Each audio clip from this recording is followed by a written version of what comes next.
Hey guys, welcome to HBCU Drumline Talk. My name is Ricardo, and the show would not be the same if it wasn't for my brother in percussion, EP the Great. Man, it's so great to be back on here with you. And Elijah, before we even get into it tonight, I want to talk to you real quick. I think about when I first came to Virginia State. Man, I thought I was just so great at drumming, right? And we had so many good people in our drum line and that played. And what I noticed is I started to really look at them as like being a positive influence on me, how to be better every day, how to just strive, for perfection all the time in the drum line, just every day, just trying to do better. But was it the same for you? Man, yes. Like you said, every day trying to, you know, uh, do better, as far as drumming, school, everything. But it was rough. But, we did Yeah, what we could, you know, yeah, we made the best out of what we had. It was did it the was best it of was what we a had. challenge.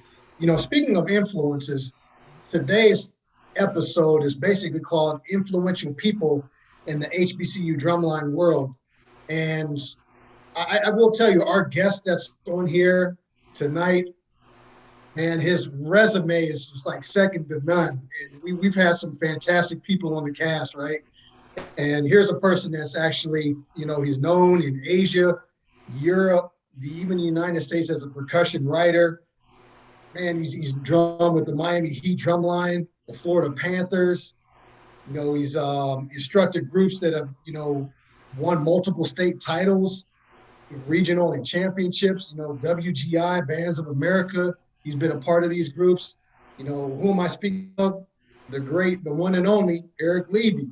And this is the person that's the founder of the Drumline Network. So we want to welcome him on to HBCU Drumline Talk, and we're going to have a great discussion this evening. So welcome on, Eric. It's good to see you. Thank you. It's great to be here. Yeah, yeah. So let's go ahead and really get on into it. EP, you got anything? Nah, man, just ready to talk about, this topic. Yeah. So EP, I'll let you take over and just, how did we come to this topic? Well, I was on Facebook a couple of days ago, and, Mr. Eric, he asked a question, the most influential people in the HBCU world. So I was like, hey, it's a good topic, good idea for for episode. So reached out to you, and here we are. Well, I reached out to him first, made sure it was cool, Then reached out to you. Here we go. Yeah, here we are. Once again, we're right back at it. And Eric, thanks again once for coming on. It's a pleasure to have you. Thank you. Great to be here. Thankful for the opportunity. Yeah, no problem. So let's get it started with some of the early influences. Eric, where did you want to start with this? So one of the first things was in doing a lot of research for a project that we're working on with the Drumline Network, we've been compiling pretty much a historical timeline of marching percussionists from all over the place. So you're talking about starting all the way back in the Basel days over in Switzerland, where they were Swiss mercenaries and they started that whole drumming culture that came along with the military and kind of pushing things to the next level, all the way to where we are now, where we have modern percussion. And one of the major things that came to mind was simply there's not a lot of recognition that comes towards HBCU percussion instructors, the foundations of everything, when you actually look at historical timelines as a documentation standing point. So one of the first things is when you look at other idioms, different styles, it's easy enough to know your greats. So like you look at WGI, DCI, you have like a Scott Johnson, of course you have Ralph Hardiman, then you have like Tom Float, you have all these influential people. But one of the main things is what do we have on the HBCU world where people are recognized for what they've done to influence the entire community, starting from not just their HBCU, but overall. So that's one of the main points about this, making sure we're able to find out who those people are and recognize them for their contributions to the community. Man, and when we first came up with this, I thought this is going to be it. I had to do my homework on this one, just to come on and be diligent about what we're talking about at this point. Yeah, so good point. Good point. EP.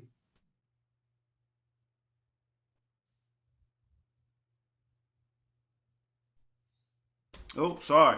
Yeah, man, sounds good. I'm ready to get started.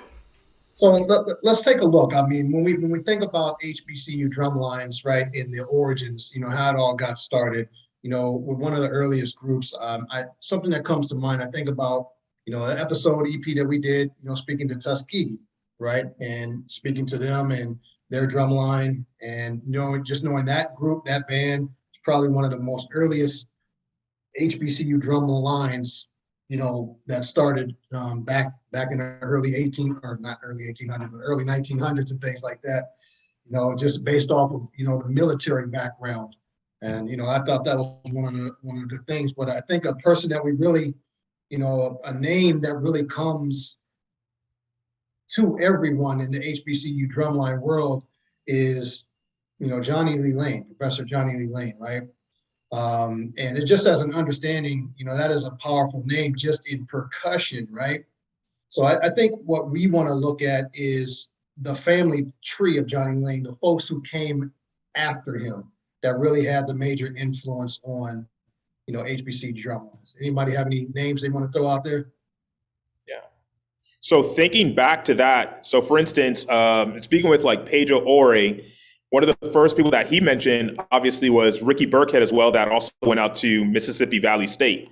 So with that, while Ricky was still ahead of Pedro, both of them still had that tutelage where they were able to come up underneath Johnny Lee Lane and kind of go out to different eras. So what happened was, like with Pedro, he started with his undergrad at Mississippi State. And then when he decided to go for his master's and further along from there, that's when he went out to Eastern Illinois to get his master's and started with Johnny Lee Lane. And I think something that's important to realize, like Johnny Lee Lane spent those 2 years at Tennessee State before he moved on to those other two schools. So for instance, he was at Indiana University, and then he was also at Eastern Illinois. So as we start to look at those branches, we see how those people that did go to Eastern Illinois, whether it was for their undergrads or their masters, they still were able to get that interpretation and get that background. And then that's when they started branching off. Yeah, for sure. There's a couple of other powerful names out there.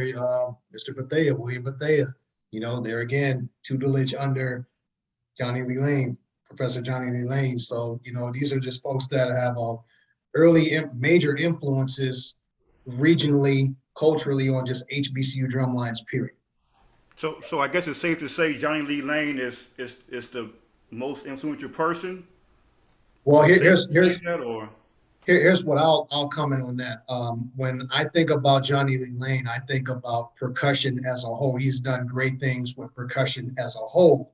It's the people that studied under him are the major movers that got this thing moving. Yeah. That's what I think. That's just my personal. So he's the man, basically. He got them going, right? Yeah. So when we talk about HBCU drumlines, though, right? The culture of the HBCU drumlines, I think he's the foundation, right? Just in percussion in general. I don't really hear too much about the marching side of things, but just, percussion, total percussion in a percussion program, right? So when we talk about the Mr. William Betheas, the Mr. Pedro Ores, the Mr. Ricky Burkheads, now these are the folks that really just went out and the branches are now starting to spread from them. Yeah, gotcha. Yeah. And one of the most important people that I think we can't forget as well, Dr. Shaler James up at FAMU. So as we've been doing this research so far, Dr. James is still the oldest, or at least the person with the most background right now when it comes to drumline and just marching percussion from his start at Florida A&M. And that was interesting because Dr. James has been there since the late 60s all the way till this day. So he's the only professor that's still at the same HBCU throughout his entire career that's still helping to lead the drumline, as well as one of the first people to develop all those concepts. So when you talk about Johnny Lee Lane, you really have Johnny Lee Lane as a total percussionist, and then you also have Dr. James as one of the key people that helped take that to the next level, whether it was coming up with a lot of the high precision things that we're talking about now, the usage of grooves within the drum line and all these different patterns. So Doc James is really up there with Johnny Lee Lane. We just got to look at it in terms of drum line and percussion. Who's pushing that bar? Yeah, it really depends on what side of the fence. So, you know, if you're a percussion type person, you probably move towards Professor Johnny Lee Lane. If you're, you know, dealing with the drum line, specifically drum line, probably dealing with the other person. Yeah. Okay, we just got our first comment, and Yeah, man. Dr. Lawhorn, you know, he said Johnny Lee Lane has the most branches. Yeah, Um, in regards to, I like to compare it as like an octopus, right? Just the tentacles are just everywhere, touching everybody. yeah. So good. Let's jump into the next one. All right, so I guess we're talking about the most influential person for us visual influences. Yeah, this is a big category, right? And I have to honestly say this, EP, like we think about back when you and I marched, right? And even before us, um, to watch the game afterwards, it's coming off of VHS tape, right? Yeah, And depending on who has that VHS tape, that camcorder, they're going to be all over the place, right? So it's yeah, very rare to get just good footage of a drum line playing. So we got to watch the whole band, we got to watch the crowd, just the whole atmosphere. And the quality at the time was good, but now looking back, I was like, man, the video quality is just terrible. yeah, But yeah. you know, that's what we had back then. But I honestly have to say, one of the major influences I think that came through for HBCU drumlines is the advent of YouTube. Mm, You know, yeah, that's giving folks an opportunity to see everybody, whatever region you're coming from, yeah, right? And I go back to this because back in the day, you know, if you weren't actually at the physical game, watching somebody play, watching the drumline play, you had to know somebody who had a copy of the tape, the original tape, to yeah, get to spread that around. And outside of that, we didn't see anybody. I yeah. think that's one of the major impacts right now. And I think even talking about that, so a lot of sections over the years, they've developed that specific look. And you have obviously like the instructors that help push that, but then you have the sections like a Warren Thunder, for instance. Then you have like an NCAT, and even going back to the days like Morris Brown, for instance. It's interesting to see how everybody developed their own personal identity, where you have groups that are more fluid. Like you still have a lot of the Southern boys that are still taping their sticks up to get that flash versus everybody else that has gone in terms of the core style world or the core look, where everything's just nice. It's just a plain white tape stick situation, but they're doing a lot of flashy moves. Yeah. So looking at stuff like that, it's really figuring out and not necessarily determining, but really laying out who helped to push that to the next level. Because it wasn't just a HBC that figured out, let's twirl the stick this way. It was them that said, hey, let's take it to the next level and let's do a stick juggle while we're playing a snare solo. So looking back at like DCI days and stuff like that, yeah, guys were flipping cymbals, but were they flipping cymbals to the level that we're evolving to at this point and the way that we're pushing it? Yeah. And I think a lot of we would not know this without the advent of, you know, like YouTube, being able to look across the country at another line. Because if not, you're just in your area, right? You see the schools that you play, and this is before YouTube. You see the schools that you play, and that's it. If you got a friend or relative in another band, they might have the tape. What do you think, So, EP? so we can say, I guess, Drumline the movie is a big influencer. Not Yeah. for me and you, because we came, you know, we was in the game before the movie came out, but for a lot of, you know, percussionist drummers now, Drumline the movie, that visual, you know. Yeah, and let me chime in on that. And I have to be honest, and I didn't watch when the movie came out, Drumline, right? It took me 2 years to even watch the movie before I even saw it, right? So I was hearing all the hype, and I was like, man, I'm not in no rush to see it because I lived it, right? Yeah, yeah, But we think about this movie, just the principles on the movie, it sparked generations of folks that are now interested in drum lines, playing snare drum, being in the band. You know, I think at that time is when we all saw explosions of everybody's band had depth. Yeah. You know, the bands were big, the drum lines were big, everybody just exploded. And that's a big influence, that movie. Yeah. How many times do we hear, at EP, how many times do we talk to folks and be like, hey, I saw the movie Drumline and then I had to do it. Yeah. A lot of times. Yeah, well, that's good. What do you think, Eric? So with this, I really think a big part about this, like nowadays, you have to give credit out to the guys from BIOS. So for instance, Ralph and Harvey, they took it to that next level. So, I mean, just the fact that they're always innovating and they're always pushing the boundaries, that's what set this new level that even guys on the opposite fence are trying to emulate at this point. So I think a lot of that development, like with both of them starting from the Brooklyn Steppers with like Tim Green, for instance, that helped push them to that next level of showmanship, which helped them once they got to college and then just gradually evolved. So that's why when you kind of look at a lot of that NCAT stuff or even the, not Howard, but Hampton stuff from back when Harvey and Ralph were there to what they're doing now, you see a clear evolution of what was happening back in the early 90s to what's capable at this point. Mm-hmm. So there's credit due with all those guys as being influences and just kind of pushing the boundaries of it because it's a generational thing. What we do nowadays, guys would have never thought about doing that back in the 70s. Yeah. Yeah. So they're also all good points. And you mentioned, Ralph, Harvey. We got to think about, when I hear those guys' names, there's some other people, Marcus Joyner, Paul Woods, Malik. There's some other people out here too. Yeah. When I think about these folks and the influences they've had on just HBCU drumline cultures, I really think about they took it to the next level of making it, hey, you can make money with this. You can turn this into a business. There is life beyond, drumming in the drumline. If it's something that you like to do, you can turn this into a business. You can really make some money, and you can do really good at this as a business person. So that's a lot of influence right there.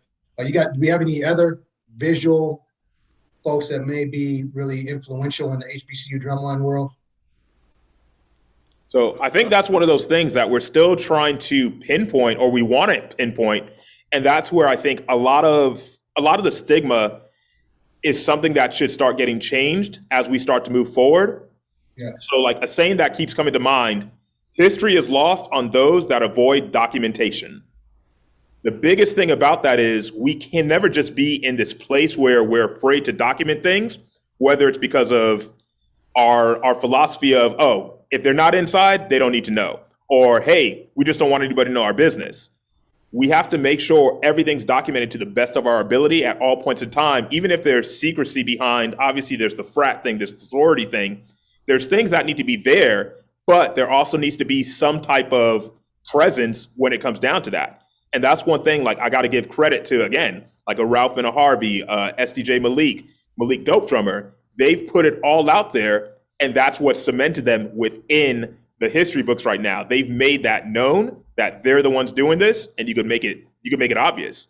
So we just need to dive deep, and we need to make sure more people are coming forward and spreading the word about what their history is and what their legacies are. Yeah. Yeah, I think I'm gonna stick on this a little bit in regards to the visual influences, right? Just you said something very, very important, documentation, right? I go back to that camcorder, right? I have to give big props out to like the Meek videos and what's his name, Killer Care, right? Yep. Yeah. I'm just giving big props because they have really gotten up close, to these drum lines. And, when you get good footage, good clear footage of the drum line, now that's just going out to everybody and talk, oh man, did you see what happened last week at that game? Did you see, such and such drum line? There again, it all goes back to documentation. Back when Elijah and I marched, if you got your hands on that videotape, you were lucky. Because there was no footage. I mean, you had to actually literally be at the game, be the drum line playing against the drum line, and hopefully you had a friend or family member recording. Hopefully. Yeah. So that was a major topic, visual influences in the HBCU drumline world. What's next? So let me go back. So I guess we're talking about as far as writing, composition, the most influential people in that realm. Yeah, so I would say, in my opinion, you can't say, I guess you can't say one particular, far as a line. You know, some drum lines, the students write for the line. You know, the instructor is there to clean it up. You know, the instructor might write, students write. So I can say a lot of colleges have have their own sound. You know, and you know the high schools emulating. You know, in high schools outside of the region. So I guess you can't pinpoint. You know, a person. I would say Bethea, Mr. Bethea. He's, I would say, in my opinion, very influential as far as you know the writing. And then I guess far as schools, you know, Jackson State's a lot of you know high schools, whatever you know, play their material.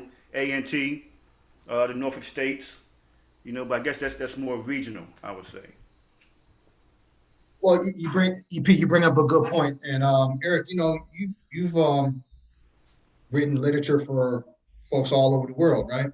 What is your take on this for, like, you know, the HBCU drumline world in regards to writers? So a lot of it really does go to kind of like, at least in my opinion, with what Elijah's mentioning with that regionality. So for instance, like there's all these little pockets of things. So take, for instance, in Florida, the way Pedro writes for Bethune versus like what happens up at FAMU, two different things. A lot of the stuff that goes up at FAMU, Doc James doesn't really write for the section anymore. So you have to give credit out to like Tova Lovely and Tarish Lovely for being like those innovators that push that. Whereas like Dr. Ore, he still writes for Cookman. So what happens is you end up with a lot of these different interpretations where Ore, in a sense, has this more technical ability to kind of like fine tune certain details with the hybrids and everything, whereas Dr. James still likes that old school sound, and the Lovely boys know how to write for that while still interpreting like a lot of the hybrid things. But you take like an NCAT, for instance, I give it up to Harvey and to Dr. Lawhorn for pushing that musicality. In my opinion, I think they have some of the best expression when it comes down to dynamics all the way around the board. You talk about technicality. I mean, with Elijah and what he's been doing at VSU, he has the bass drum section on lock. That's my opinion. So between what they're doing up at VSU and then what Norfolk's doing, they've pushed that side of the bass line. So everybody has those little pockets of things that are going on, but everybody has their own interpretation of it, or at least a different thought process behind it. Because you can't necessarily get away with some of what like a Jackson State with Warren Thunder are playing versus what VSU's playing, just because of the way they're tuning their drums. So that stylistic interpretation really comes across from those different regions. And even like teaching over in China, for instance, they have a completely different thought process, and they're also in a different generation right now in terms of where they are versus where we've evolved to at this point in time. So the regionality really plays a big part, and just staying true to what you want to do and making sure you understand those fundamentals. Yeah, I'm glad you brought that up. Both of you guys hit on a lot of good points. EP, do we get some questions from, you know, anybody chiming in? No, I don't see any questions yet, but no, y'all welcome to ask a question, comment. Yeah. So I'm looking at it from a standpoint of when we talk about writers, I'm talking about like, you know, individuals, right? We talk about Tim Green, we talk about Mr. Derek Green, we talk about even Ricardo Davis down there at Grambling, right? Yeah. I think what attracts me to a sound in regards to anyone who's an instructor over the line, I start looking at, you know, the material that they're writing for and how relevant, how they're progressing the line, right? And I've had conversations with Elijah about this, is that the things that he and I played is not relevant right now, right? And I always give him big props out to, hey man, you really moved this along and made it relevant to what was going on. So for the writers out there who's really, are you making the line competitive, right? Is the line competitive for everyone, not just in the HBCU drumline world, but hey, can you compete? Can your material work for someone else, right? In a whole different realm, right? That's what I look at. So good. For folks that out there, there's been some great things on, you know, HBCU drumline writing as well. If you go on YouTube, matter of fact, EP, you can talk on that.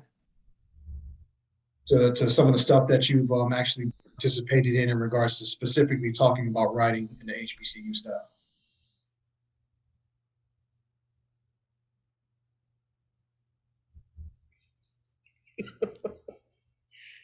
My bad. Yeah, Yeah. you can check it out on the PASIC Percussion Art Society. Thanks to Dr. Lawhorn, had me as a guest. We talk about writings, different styles. But yeah, Yeah, and I think that's just like an ongoing conversation. I mean, it's good, positive conversation, but I don't think it's like something that's going to ever come to an end because, regionally, the writers are different, in which they should be. We don't want 100, people writing the same. I mean, what's the point at that time, right? yeah. So Yeah, Rick, man. we do have a question. I'm sorry. Yeah. Brother Jay Horton, what would you say would be a fair way to judge a drum battle between drum lines with different styles? Can I go ahead and chime in on that one? Yeah, go Yeah. ahead, please. So one philosophy that I use with all my students, anybody that I'm consulting with, whenever I'm judging, beats are beats. It's clean or it's not. Doesn't matter where you are, it's clean or it's not. So that means when it comes down to style, any judge should be able to interpret that style specifically because the rhythms are still the same. A 60 note here is still going to be a 60 note over there. The only difference is how clean is it when 6 snares are interpreting it as a swing or if they're playing it straight across. So you have to be able to look at everything from a overall perspective and judge that line based on what they present to you. So we can't judge something that we don't see. We can only judge what we see you've put in front of us.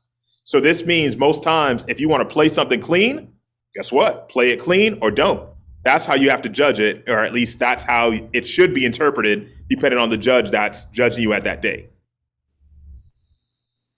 Yeah, so basically getting an open-minded judge. That's basically what it comes down to. You can't be from this region, but if I'm judging a competition where I only like this set of drums, this tune, this type, this type of way, they playing this many beats, whatever. You gotta have an open-minded judge. Yep. Yeah, I think that's for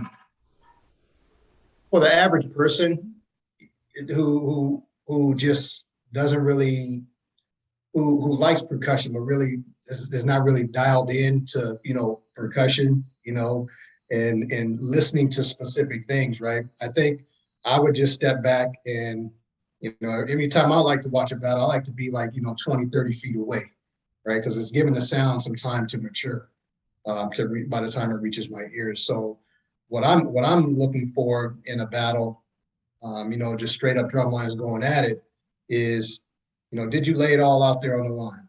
Whether you got 5 people in your drum line or you got 50 people in your drum line, it makes no difference to me. So somebody going up against somebody who has a drum line that's 50 people in the drum line, okay, that's cool. Let me see what you got. What else you got? What else can you throw back at, right? To the people that got 5 people in their drum line. It's just I'm listening for specific clean, like you said, cleanliness of how you play, and just what you sound like. Do you generally enjoy what you're doing, whether you got 5 people or 50 people? I was always under the impression, I never forget this. A matter of fact, Jay was said this a long time ago. He's like, I don't need 50 people. I need 3, 4 solid people that's down for the cause, and I'm good. So So yeah, a quick question is kind of off topic, but we're gonna get it in and then we're gonna move on. Somebody asks, where did Drumlines from VA get the idea of pushing the envelope with the bass sections? I'm sorry, that's Terry Smith. Most VA bass sections, college or high school, are incredible. I would say, in my opinion, coming from a core style high school, just what I heard, growing up on drum corps, DCI, I was very heavy into it. I wanted my basses to sound the same, do the same thing. That's my answer. But I'm sure it's the same, as far as Norfolk, they probably had the same vision. They was playing tonals, for a while. So, yeah. and I'm glad you mentioned that. So Elijah, just picking up on this question, right? I think anybody that comes through that whole Virginia area, you just automatically know what to expect, right? Regardless of where you're going to stop, you know what you're going to get, regardless of what school that you're at. And if you're not, if you don't have like a similar sound, it's going to be very challenging to walk away from that battle, unless you're just hands down Smash City awesome, you know. All right. So moving on, I guess the last topic would be the instructor with the instructor who has the most influence, or don't know how to word that, but Yeah, let me just, like, with something like this last topic, instructor influences, I just want to give shouts out to anyone who's at an HBCU who is a drumline instructor, right? Because you have influenced somebody in some way, in some manner of way, right? You've had folks come to you in all different types of situations. You know, how can I get better as a player? How can I do this? You know, this is happening with me. You know, a lot of times, I think BP, you told me, you know, a lot of your stuff is just listening to, you know, helping out folks, right? Like playing is like 10% of the whole thing. yeah, I can say the people I feel, you know, have influenced me, or you know, influenced a lot of people. Dr. Lawhorn, you know, Professor Bethea, Tim Green, Pedro Ore, Professor Ore. I mean, it's more, but those are the ones that stand out, you know, to me. Yeah, so any instructor in the HBCU drumline world, I think I just want to give big shouts out to everyone who's even involved with a line who's an instructor, you know, because you probably touching some folks, helping people, influencing people, and you don't even know. Yeah. No, Eric, I mean, you've done a lot, man. You've been involved in a lot of things. I'm sure you got a lot of influences on here. You want to talk about some of your influences on people and who helped you? Yeah, definitely. So I mean, just growing up in the community that I was in, and just kind of having a different background between everything that I've done. So obviously, like a Pedro Ore with Cookman, that sound's always been ingrained in my head. Knowing like my local high school, even though I didn't go to that school and I went to an art school, so like a lot of what was happening there was FAMU based. So we heard a lot of the stuff that Doc James was writing, and again, a lot of the guys that were underneath that section. But then as YouTube came around, then that's when you start hearing the stuff from like Frank LaCroix that was up at Norfolk, for instance, for a while. And then just hearing all the different stuff, like even Jamesriles at Atlanta Drum Academy. Even though they're not an HBCU, the stuff that he does, he's gotten those kids playing and ready to go into that next level for these HBCUs. So just listening to guys like that, I mean, I've always taken these different sounds and merged it together, whether that's listening to like the Stick and Sensation audio from the behind the scenes stuff that was on Drumline the movie, listening to those things, listening to the stuff that Jackson State used to play back in the day, Ocean of Soul, all those things, like back in the day when there was the the NCAA football game, and they actually had the bands perform. That was a lot of the stuff where you could listen to it, you couldn't even see what they were playing, but just hearing that sound and knowing this is possible, that's what took my writing to the next level. And that's one of the things that influenced me to be able to at least be a bit more diverse while still knowing this is the background and this is what I want to do in order to produce that sound and kind of share it with everybody. I want to go back. There's one person I forgot, Jamesriles. He's a beast. You know, I've known him since he was with Cream. You know, he had them nasty. You know, and then dealing with the little kids now. You know, I do private lessons. You know, with the younger kids, it's hard. But for him to have a group like that, you know, props. Yeah, big shout out. And you know, EP, you mentioned something. There's been an explosion of youth group drum lines, you know, community lines coming up, and I think, you know, where are those influences coming from, right? Folks that used to march in the HBCU drumline who's just saying, look, I want to continue this thing after, you know, dude, how can I have an impact on the community? You know, and like I was saying, Eric, I don't know if you heard, it was just, there's been like an explosion of youth group community drum lines going on. And some of these lines are the real deal, you know. But I just think with instructors' influences on HBCU drumline as a whole, everybody gets a hand clap from me. 100%. Yeah, so just before we go ahead and cut on out, does the audience, since we're live and we have some people here, do we have any questions from the audience that we can really address?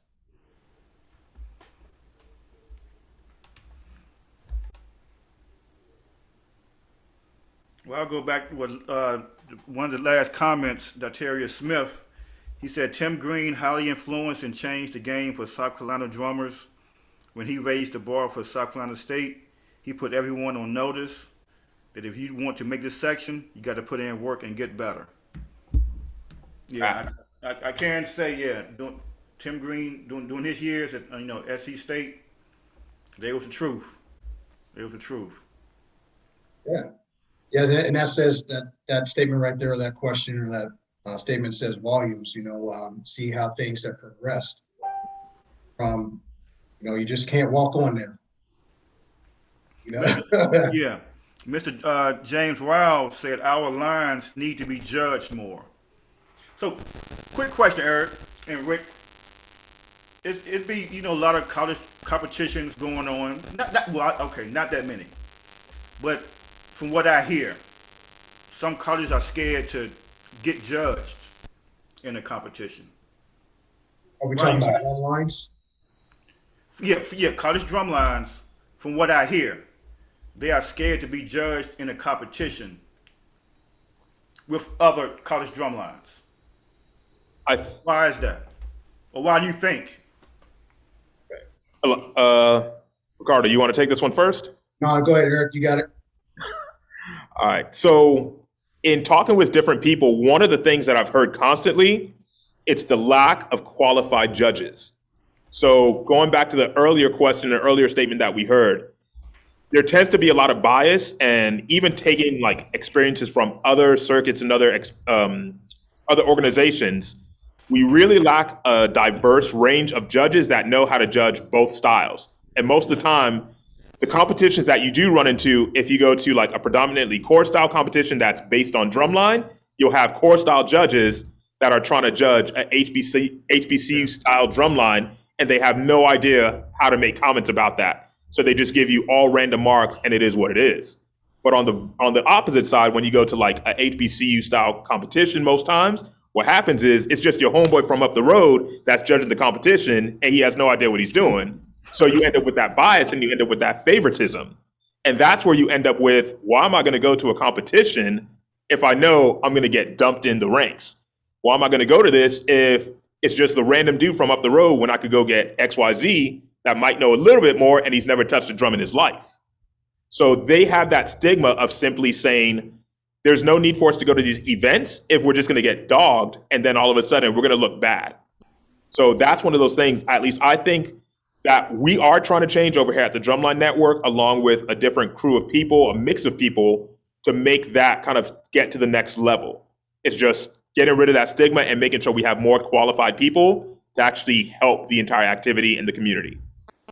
Yeah, so Eric, you bring up a good point, and this is a really good question, and I'll chime in on this, right? So let's take a look at both sides, right? On the other side, on the EI and the WGI circuit, right?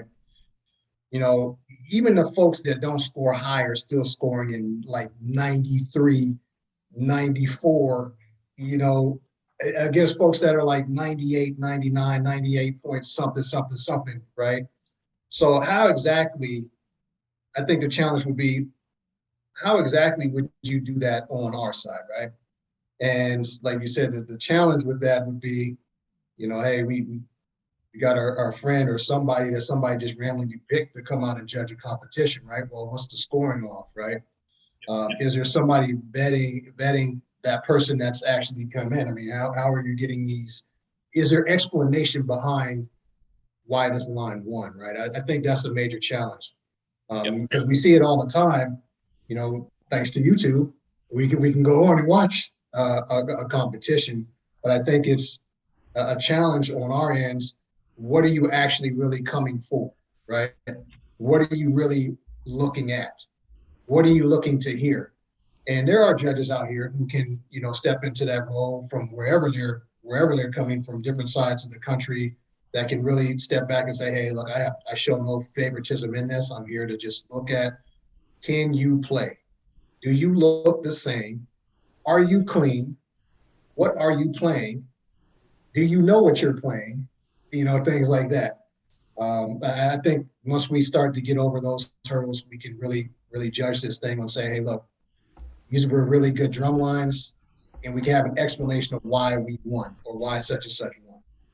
But I think it was a competition where everybody, trust the judges, like the Jamesriles, the Dr. Lawhorn, Ralph Nader, Harvey. See what I'm saying? Or whoever.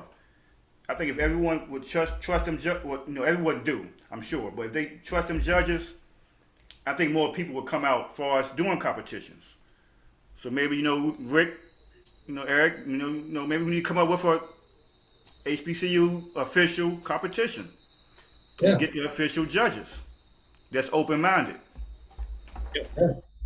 And one thing I could kind of chime in with that on, so from the core style side of things, like anytime that I take my core style groups to competitions, a lot of our stuff is based on statistics. So like at the end of every competition, we always have what we call critique, where you can go into the room with the judges, you talk to them face to face, and quite frankly, most times you could call them out on something.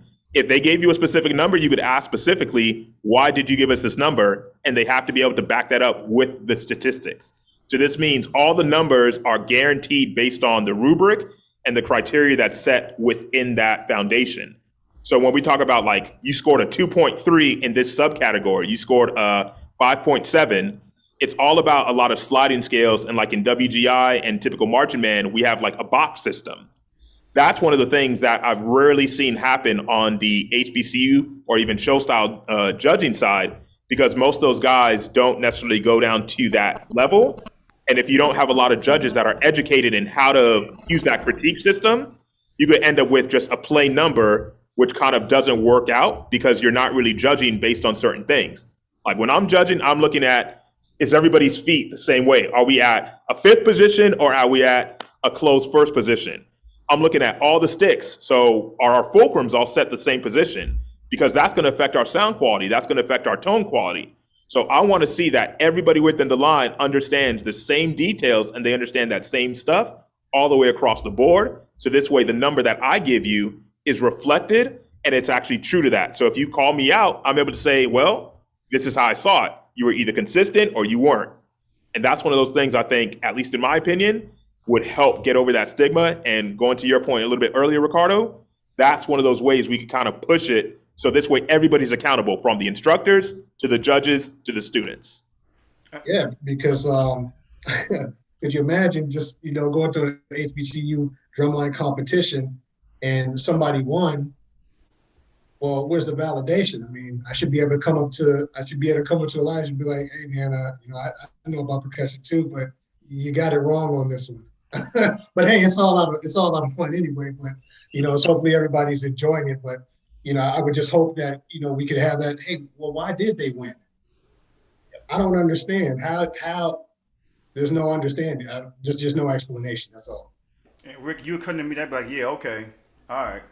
But no, Eric, I like the idea, like you said. After the competition, the lines meet with the judges. I like that idea. And I judge a lot of competitions in the springtime. That's something I might bring up, but I like that idea. That way you can explain why I gave you the score, et cetera, et cetera. I mean, you can write everything, but I guess if you explain it instead of writing it, it'll come across better, in my opinion. Yeah, gentlemen. So that's any other questions from our audience? No, I don't see anything. Any final words, Rick? Well, I just want to say this has been an enjoyable conversation. Something a little bit different. Normally we come on and, we're all about a specific drum line, but, it's good to step out of the pocket sometime, and this is what it's all about. I always like to steal my boys' quote. It's not about us. What is the quote, EP? It's not about us. It's not about us. It's about the culture, you It's know. about the So, culture. but in general, Eric, you know, this has been such a pleasure just having you come on, and we've had such a good time talking with you. I just want to say, you know, there's a lot of things going on out here in this world. Just everybody, please be safe. All right, Thank you Eric. again, gentlemen. Appreciate you guys. Yes, sir. Eric, any final thoughts? Let's move this culture along, bring the history to life, and let's document it. Cool. Yeah, sure. Well, we have come to an end, people. Like my boy Rick said, it's not about us. It's about the culture. You know, we here. Follow us, YouTube, SoundCloud, Facebook, Instagram, Pandora, Spotify. Mark Radio. Yes. So, schools that we haven't reached out to yet, reach out to us. We've been reaching out to a couple of schools. Nobody got back to us as far as future episodes, but we're trying to, feature some more schools. It's all about your day on the episode when we do have it. It's about you, not us. It's about the culture. Well, other than that, everybody take care. Have a good night. Peace. Night, y'all.